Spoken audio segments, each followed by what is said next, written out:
Pada tahun 1982,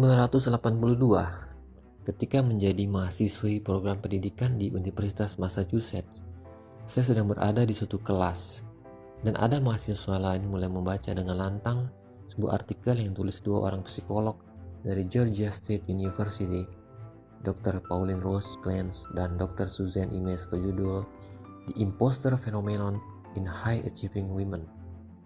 Ketika mendengar artikel tersebut, kalimat yang muncul di kepala saya saat itu adalah, "Oh my god, she's talking about me. Ini gue banget nih."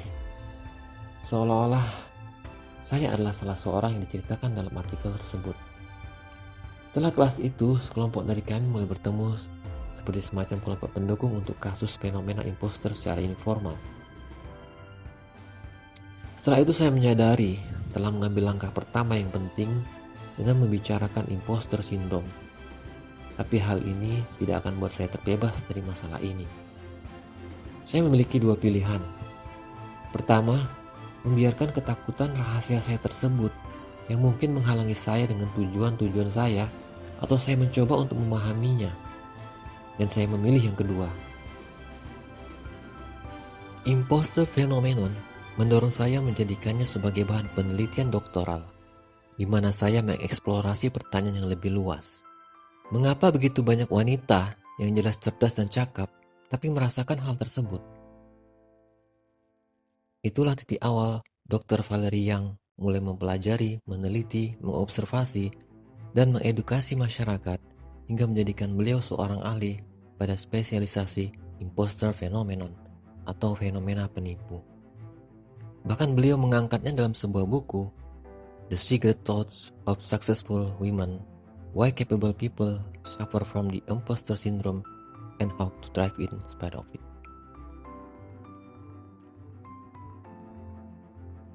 Jadi apa sebenarnya imposter phenomenon atau fenomena imposter, atau yang sekarang lebih dikenal dengan imposter syndrome? The thing about imposter syndrome is that it affects up to 70% of people. 75% of us have convinced ourselves that we are an imposter. And actually, between 70 to 75% of the population suffers from the imposter syndrome. Bahkan bisa mencapai 70-75% populasi manusia dari berbagai bidang dan level. Apakah saya atau salah satu dari kalian termasuk di dalam 70% tersebut? Mari kita mulai.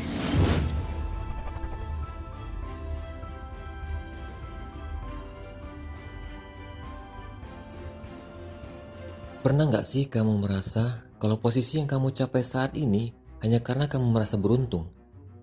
Atau mungkin kamu pernah merasa pendapatan yang kamu hasilkan saat ini karena hasil menipu orang lain. Padahal pekerjaan atau bisnis yang kamu lakukan legal dan halal. Atau ketika kamu selesai mengerjakan suatu tugas dan mendapatkan pujian dari atasan, guru, dosen, atau pimpinan tempat kamu berkarir, kamu merasa mereka hanya mencoba untuk bersikap baik. Seolah seperti melakukan penipuan untuk mendapatkan perhatian atau penghargaan untuk prestasi yang kamu capai, bukan melalui kerja keras dan kemampuan diri kamu. Kalau iya, bisa jadi kamu memiliki sindrom imposter atau sindrom penipu ini. Kabar baik atau buruknya adalah kamu gak sendiri, karena berdasarkan penelitian, sekitar 70-75% manusia mengalaminya. Impostor sama dengan imposter yang menggunakan huruf E, di mana imposter merupakan bentuk tidak baku dari impostor. Kalau diterjemahkan secara langsung, maka imposter syndrome artinya sindrom penipu. Dan kalau merujuk pada kamus Cambridge, imposter artinya seseorang yang berpura-pura menjadi orang lain untuk menipu orang lain. Dan imposter syndrome adalah perasaan bahwa pencapaian-pencapaian kamu tidaklah nyata, atau kamu merasa tidak pantas menerima pujian atas kesuksesan kamu. Masalah imposter pertama kali dipopulerkan oleh Pauline Rose Clance dan Suzanne Imes dari Georgia State University pada artikel yang berjudul The Imposter Phenomenon in High Achieving Women, Dynamics and Therapeutic Interventions yang diterbitkan pada jurnal Psychotherapy, Theory, Research and Practice, volume 15, nomor 3, tahun 1978. Menurut mereka, fenomena imposter merupakan pengalaman internal dari kepalsuan intelektual yang tampaknya sangat umum dan intens di antara sampel terpilih pada wanita berprestasi. Hal ini berdasarkan penelitian mereka selama 5 tahun melakukan praktek psikoterapi dengan sampel sebagai berikut. Wanita berkulit putih, kelas sosial menengah ke atas, dengan usia 20 sampai dengan 45 tahun, berjumlah lebih besar dari 150 orang, dengan pendidikan 95 orang sarjana, 10 pengajar bergelar PhD, 15 mahasiswa sarjana, 20 mahasiswa pasca sarjana, 10 pengajar di universitas, 6 mahasiswa kedokteran, dan 22 wanita profesional di berbagai bidang. Tujuannya adalah untuk memahami efek pengalaman yang lebih pribadi dari perasaan imposter. Mungkin ada di antara kalian yang bertanya kenapa wanita? Karena berdasarkan pengalaman klinis mereka, pada saat itu para wanita yang lebih banyak mengalami fenomena penipu ini. Dan untuk sekarang ini, fenomena penipu memiliki persentase yang hampir sama antara pria dan wanita. Fakta yang mengejutkan yang didapat dari penelitian ini adalah bahkan orang-orang dengan karir yang sukses atau pencapaian akademis yang tinggi bisa menyimpan perasaan fenomena penipu ini. Di luar dari artikel tersebut, kita bahkan mendapatkan fakta mengejutkan lagi, bahwa bahkan para pesohor kelas dunia sekalipun pernah mengalami fenomena penipu ini. Sebut saja Jessica Alba, Jennifer Lopez, Tom Hanks, Meryl Streep, hingga Michelle Obama yang pernah menjadi First Lady-nya Amerika Serikat tak luput dari sindrom ini. Kok bisa juga ya mereka mengalami fenomena ini? Padahal sindrom imposter ini disebut sebagai pembunuh karir secara diam-diam. Kalau gitu apa saja sih ciri-ciri dari imposter syndrome ini? Yang mana terbagi atas dua bagian secara utama, yaitu dari dalam dan dari luar. Dari dalam bisa berupa campuran perasaan, pikiran, dan gejala lainnya yang meliputi: pertama, takut dianggap sebagai penipu. Kedua, merasa pujian yang didapatkan karena orang bersikap baik, bukan karena itu layak diperolehnya. Ketiga, merasa tidak layak untuk sukses. Keempat, merasa itu adalah keberuntungan, bukan karena usaha yang membuat mereka berada di posisi sekarang. Kelima, merasa cemas atau tertekan. Keenam, merasa kurang terlatih. Sedangkan tanda-tanda eksternal yang mungkin bisa kamu kenali adalah: pertama, meminimalkan umpan balik positif.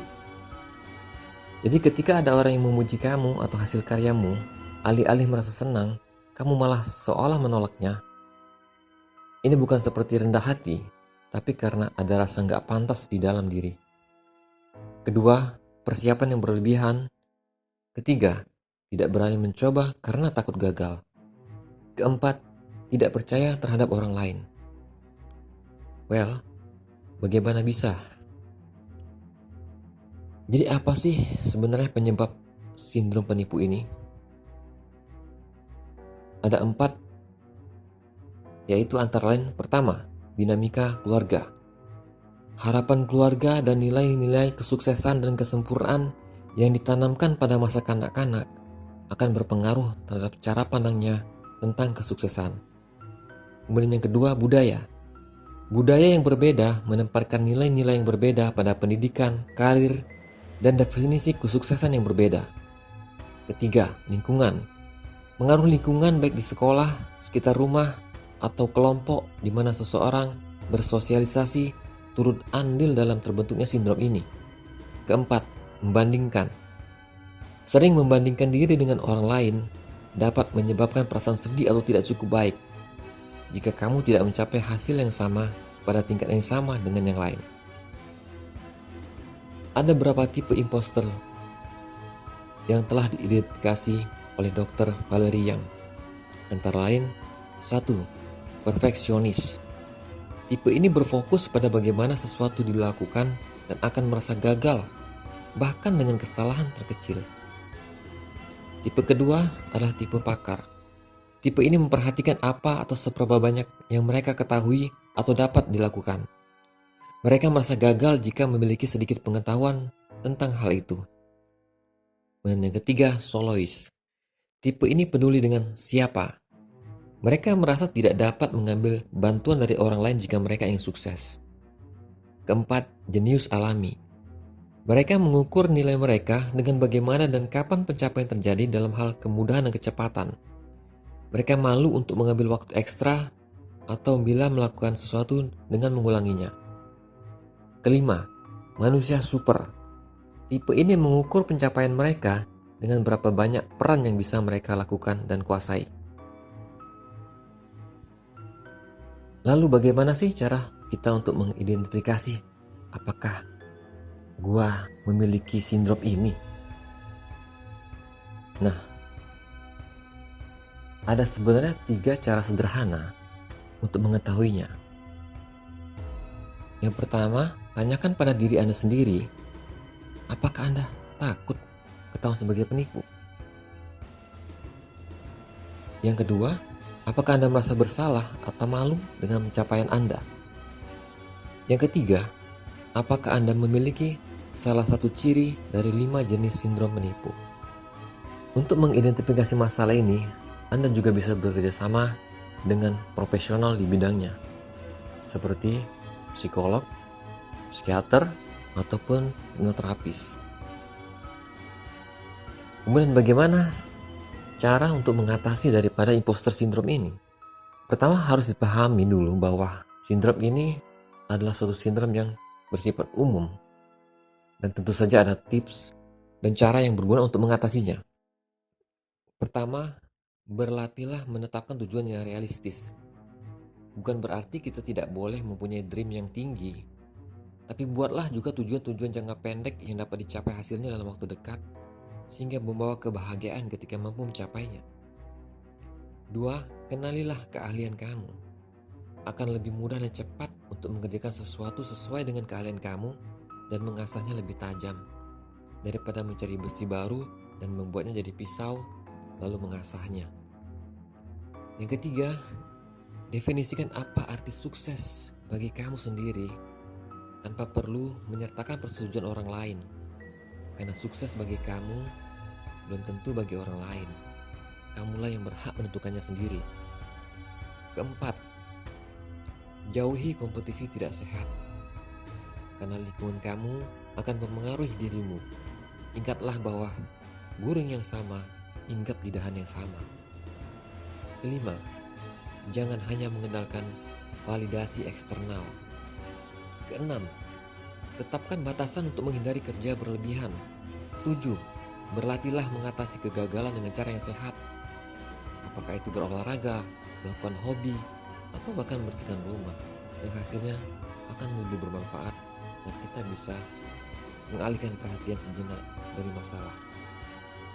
8. Pujilah dirimu sendiri atas keberhasilan dan upaya yang sudah kamu lakukan. Memberikan pujian, reward kepada diri sendiri akan menjadi penyemangat untuk melakukan pekerjaan berikutnya. 9. Ingatlah bahwa tidak ada manusia yang sempurna, dan itulah yang membuat indahnya dunia. 10. Tentukan sistem pendukung kamu dan bersandarlah padanya saat dibutuhkan. Apakah itu berupa cara-cara yang efektif yang terbukti bisa memotivasi diri, ataukah itu orang-orang yang kamu percayai dapat menjadi teman berbagi? Menyadari keberadaan imposter syndrome di dalam diri akan sangat membantu sebagai langkah awal perbaikan diri, karena tanpa menyadari dan mengakui adanya sindrom ini, tidaklah mungkin melakukan perubahan diri. Untuk melakukan perubahan, kita lebih dulu harus mengenal apa yang kita mau ubah, caranya dan kemana. Tentu saja dengan niat dan keinginan total untuk memperbaikinya. Mudah-mudahan akan menjadi lompatan besar dalam kehidupan kamu dan juga saya tentunya. Konsistensi sebagaimana mestinya sangat mendukung untuk perubahan diri.